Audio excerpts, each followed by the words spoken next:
আজকে সকালেই ভয়াবহ একটি ভূমিকম্প হয়ে গেল সারা দেশে। নরসিংদীতে ভূমিকম্পে একটি বাড়ির ছাদের রেলিং ভেঙে ৩ জন গুরুতর আহত হয়েছেন। এছাড়াও জেলার বিভিন্ন স্থানে আরও বেশ কয়েকজন আহত হয়েছেন বলে খবর পাওয়া গেছে। এ বিষয়ে বিস্তারিত জানাতে নরসিংদী সদর হাসপাতাল থেকে সরাসরি যুক্ত হচ্ছেন প্রতিনিধি সোহাগ মিয়া। সোহাগ, নরসিংদীতে কি অবস্থা? এই জেলার আশপাশের হাসপাতালগুলোতে আহত নিহত কোনো খবর আছে কিনা, আপনি কি জানতে পেরেছেন? তারিক, ধন্যবাদ আপনাকে। আমি এই মুহূর্তে রয়েছি নরসিংদী সদর হাসপাতালে এবং আজকে যে ভয়াবহ ভূমিকম্প হয়েছে এতে সবচেয়ে বেশি ক্ষতিগ্রস্ত হয়েছে নরসিংদী জেলা।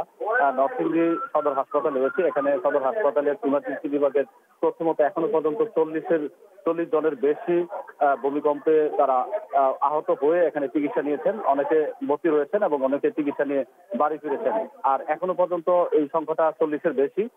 বেলা বাড়ার সাথে সাথে হয়তোবা সেই সংখ্যাটা আরো বাড়তে পারে। আজকে যে ভূমিকম্পটা হয়েছে এটি নরসিংদীর উৎপত্তিস্থল নরসিংদীর ঘোড়াশাল এবং রিচার স্কেলে এটার পরিমাপ ছিল 5.7 এবং এখানকার যে নরসিংদীর গাবতলী, ব্রাহ্মণদী, ভেলানগর সহ যে বেশ কয়েকটা এলাকাতে দালান ধসের ঘটনা ঘটেছে এবং নরসিংদীর গাবতলীতে রেলিং ভেঙে গিয়ে এখানে 3 জন গুরুতর আহত হয়ে নরসিংদী সদর হাসপাতালে চিকিৎসা নিচ্ছেন।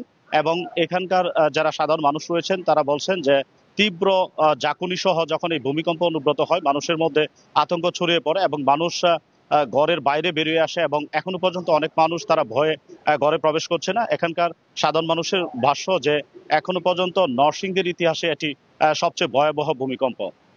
এ ছিল নরসিংদী থেকে ভূমিকম্পের সবশেষ খবর।